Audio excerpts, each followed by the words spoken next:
Tim Heerdink here. This is Eulogies for the Living. A little different approach from what we usually have in Beyond the Dark Paranormal Encounters and Conspiracy 101. More laid back, less stressful. I'm just gonna go and start with remembering people who have passed and just taking in all that life gives you, enjoying art, and looking at the current situation of the world, and just reflecting upon what's going on. Now today is May 14th, 2014, and an event that really touched me in my lifetime was 4 years ago today.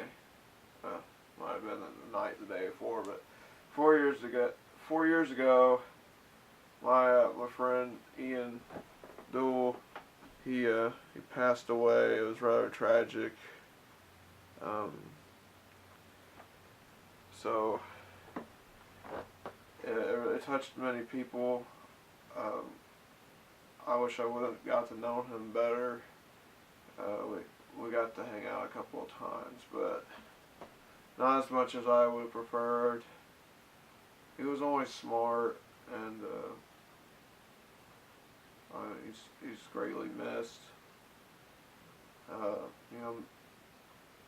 Mental illness touches a lot of people, and you can't ignore the warning signs. I mean, I feel like myself included, and other people could have maybe done more, but we can't blame ourselves. I mean, there was warnings, and like months before, and we kind of just brushed it off as he was alright, and then just one day he just killed himself. So I don't know, it was a shocker to me. It took me a while to fully get that grip that he's gone. The funeral was rough, and it's just weird. I was 16, he was 16. It was just weird seeing somebody so young, your age, in a casket. It's rough. I mean, he was smart. He loved Jurassic Park. I remember that. I let him borrow my movie. He loved to learn. He was big on learning history, and he was just so smart. He was just, a lot of people might have not wanted to hang out with him just because he was so smart, and I don't know, but he was a nice guy.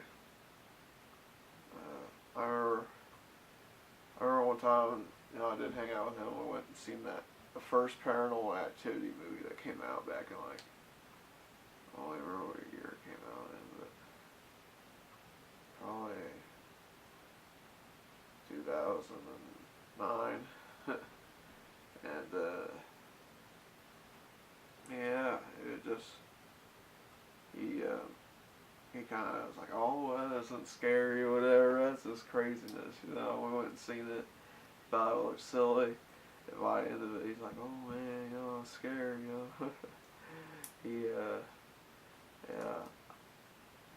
he didn't expect anything. But yeah, and then there's been several films since then. Wish we could have seen together, but he's not here with us.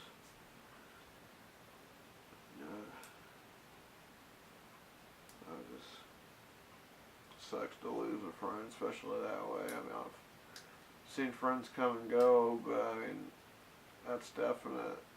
Suicide's just a temporary. It's just permanent solution to a temporary problem, and it didn't solve anything. It just made everybody else hurt, and I don't know where he is now, and I don't know, what his situation was with religion at the time. I hope he's in a better place.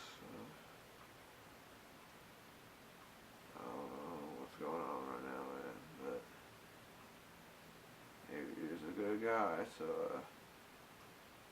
that's for you, buddy. I mean, just I'm dedicating this episode to you. Rest in peace, my friend.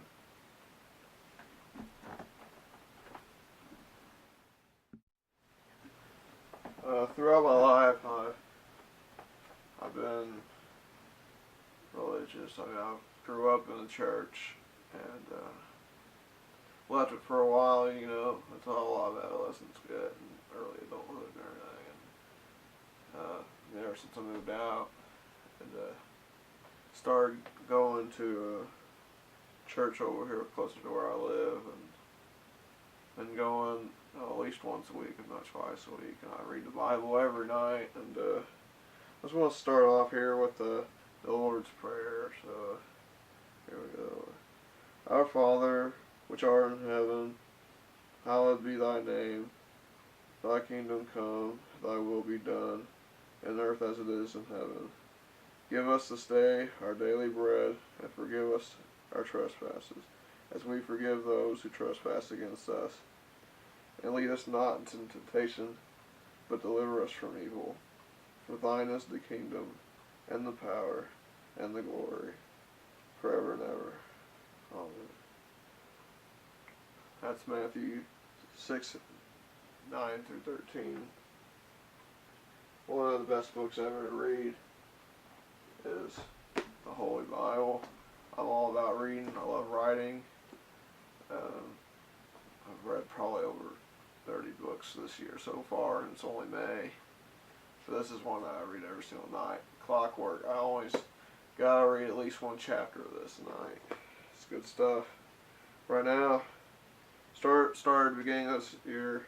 Right now I'm on I think the 29th chapter of Numbers, which is the fourth book.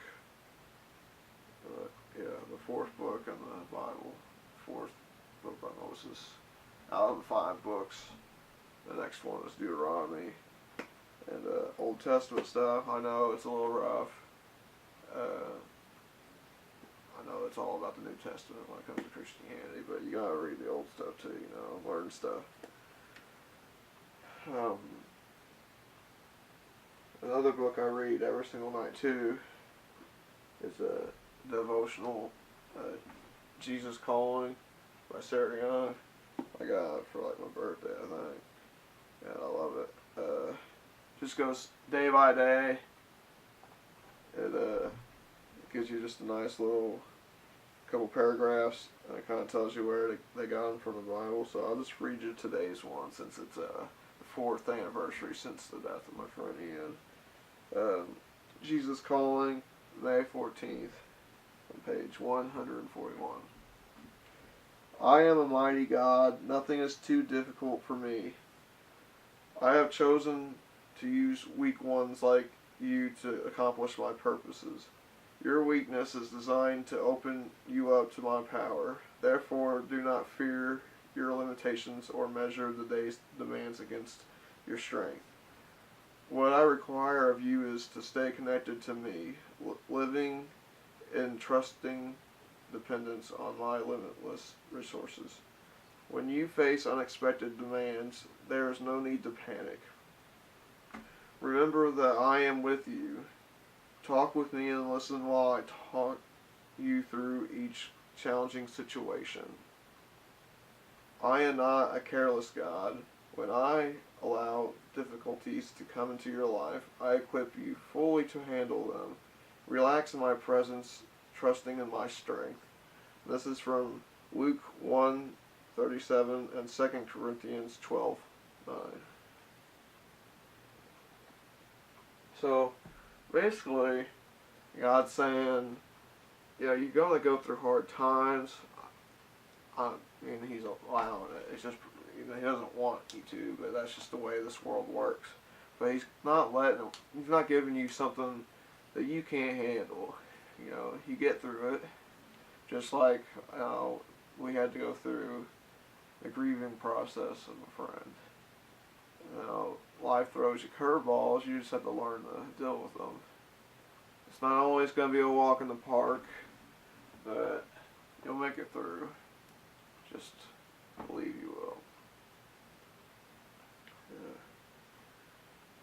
let's see. I know I love literature and everything, but I've just been caught on a lot of religious books lately. I mean, I've been reading Clockwork Orange on and off by Anthony Burgess, but another book I'm wanting to read soon. I've already read these two little samples by Max Lucado. He's a religious author. First I read Good Will Use This For...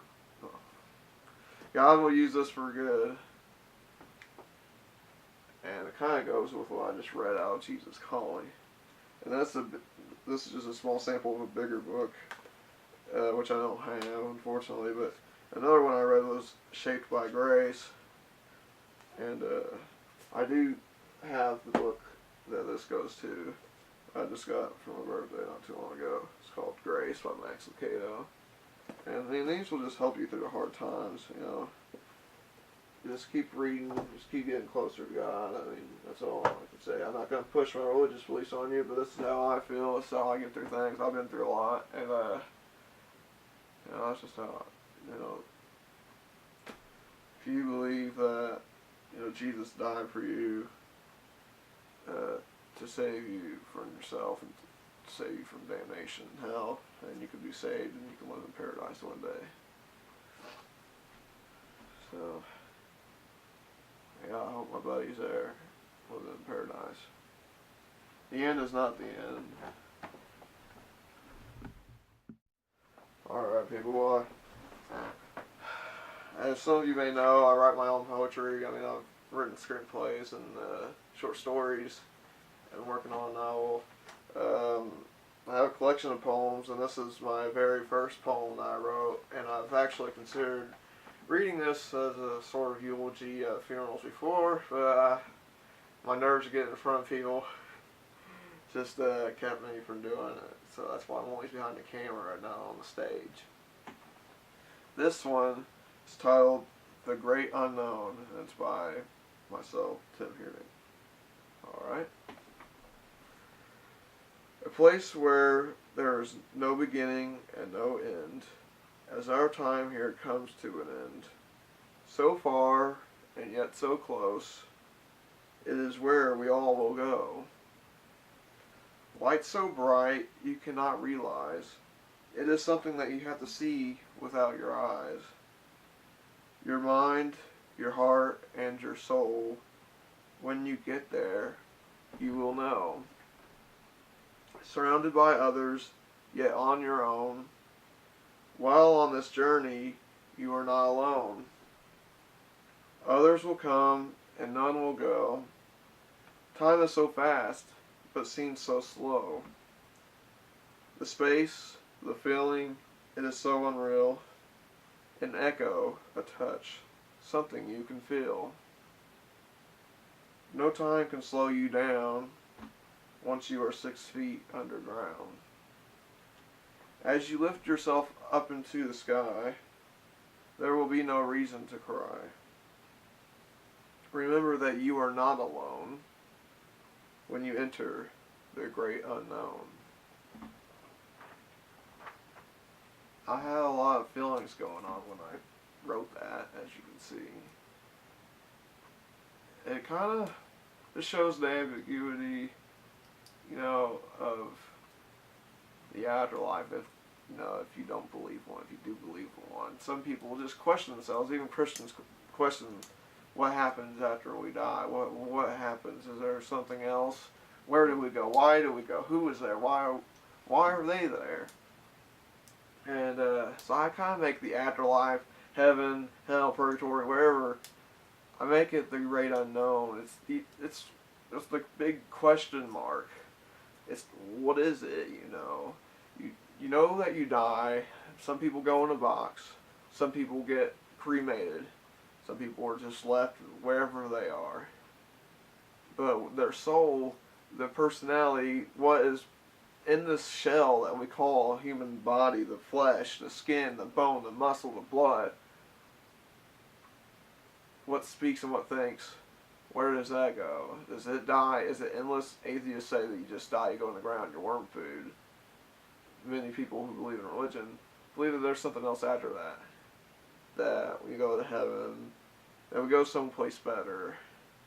And then there's some people that believe there's something, but they don't know what it is. They're not sure what it is. I don't know how someone can be completely sure other than by faith. But, so the great unknown is you dying and you're going somewhere, but it's just not clear to you yet. You're not sure. You're entering this big, wide space where you don't know anything where you're at. Like you go to a foreign country, you're just left there, you have no clue where you're going, but it doesn't necessarily mean it's a bad place. Now, I said that there's no sadness. That emotion's taken away. That's only here on earth. There might be a bunch of people you don't know, but that doesn't mean that you can't find out. Doesn't mean you can't get to know them. People who believe they're going to heaven, the first person they're supposed to see is Jesus, and they know it's Jesus.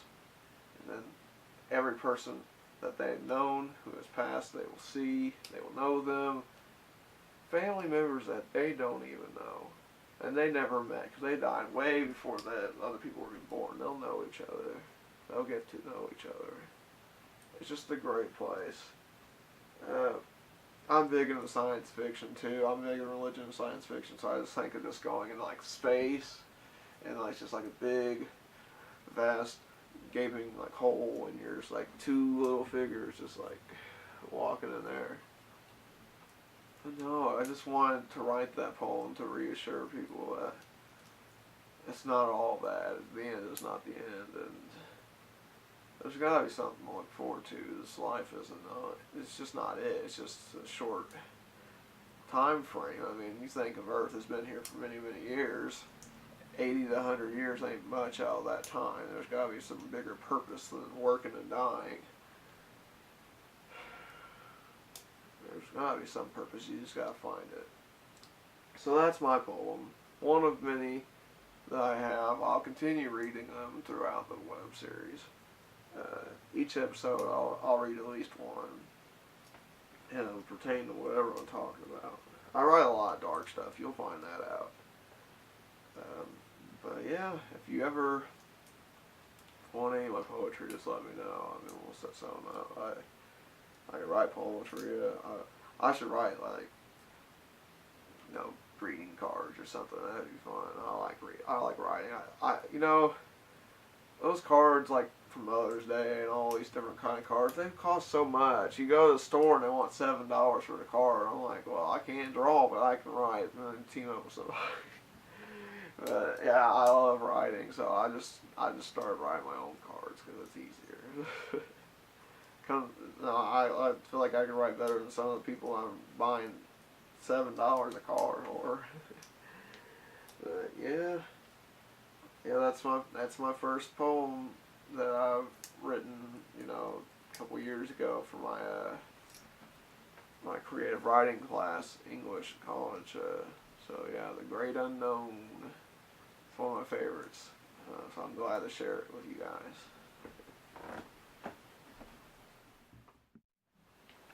Normally I would,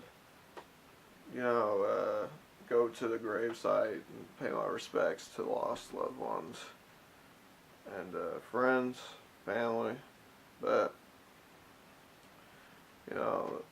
Ian didn't have a burial site, so I don't know, he was cremated, so and this is just my way of paying my respects to him.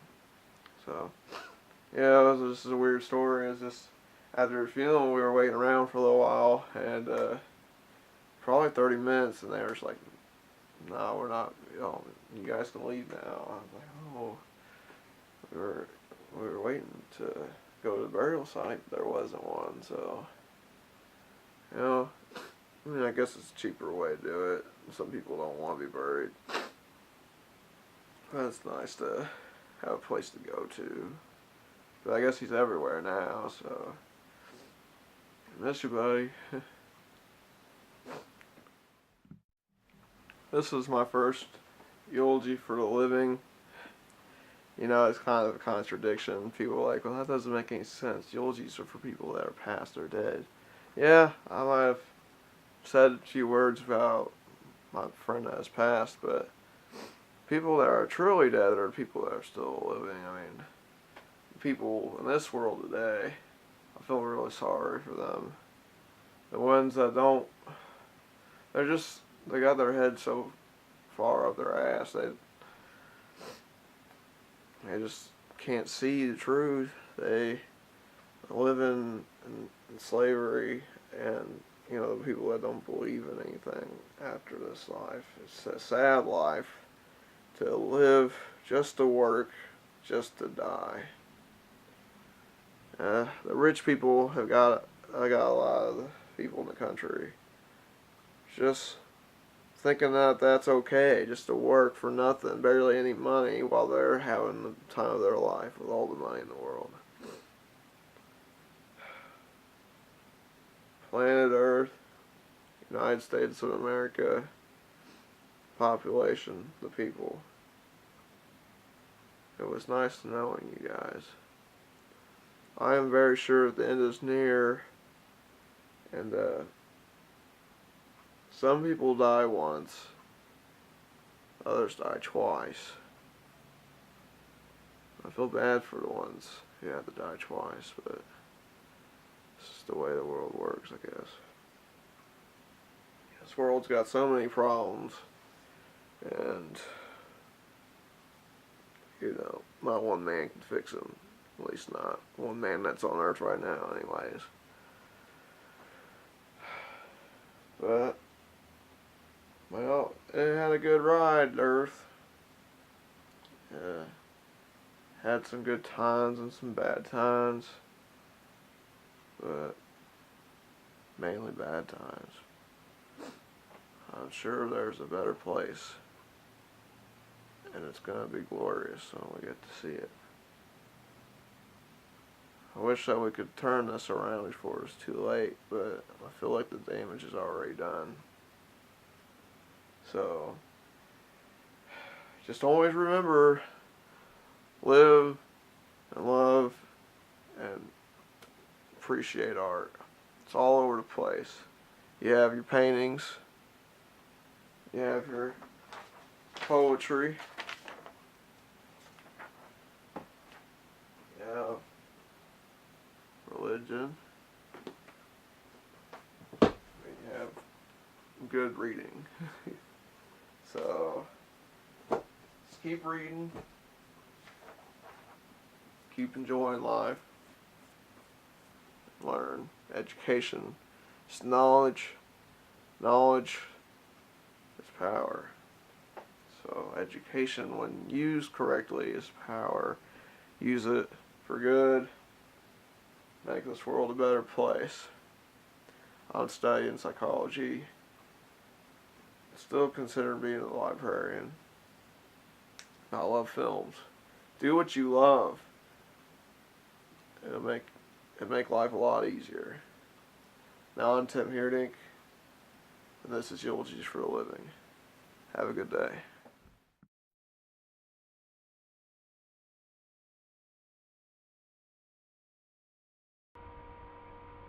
A place where there is no beginning and no end. As our time here comes to an end.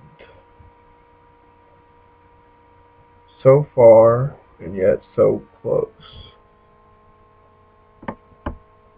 It is where we all will go.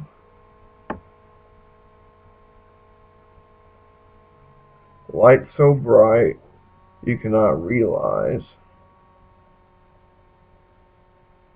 It is something that you have to see without your eyes. Your mind, your heart, and your soul. When you get there, you will know.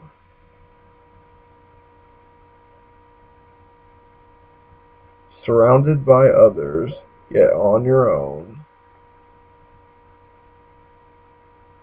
While on this journey, you are not alone.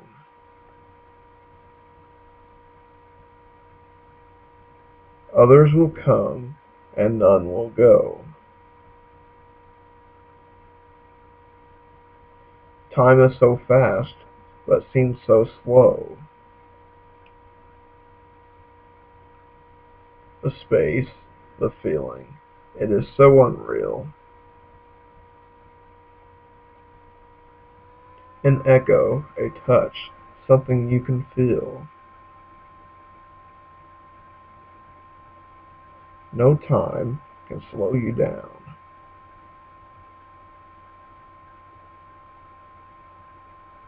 Once you are 6 feet underground.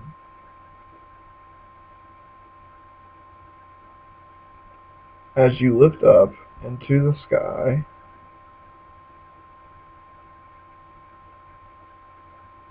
there will be no reason to cry.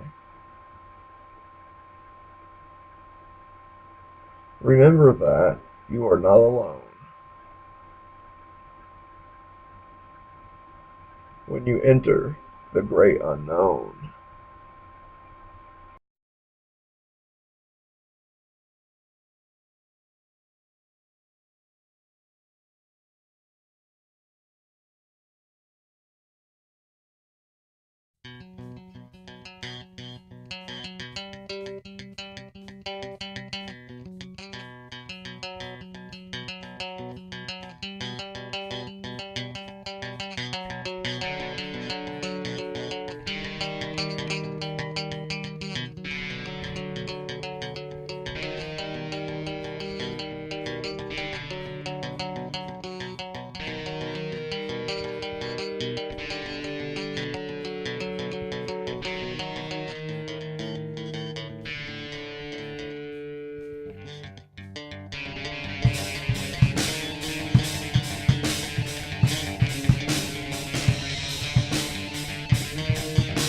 I see the darkness coming for me.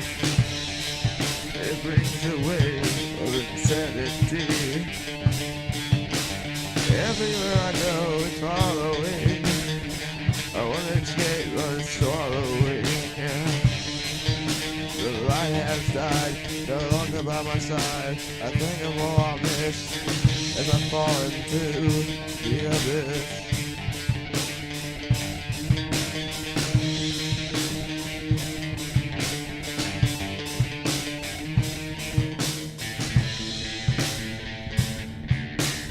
Will someone help me? I have this feeling, it feels so real to me. The dark days have come to get me. It runs blood, but it won't let me. It's like I'm stuck in a dream, makes me want to scream.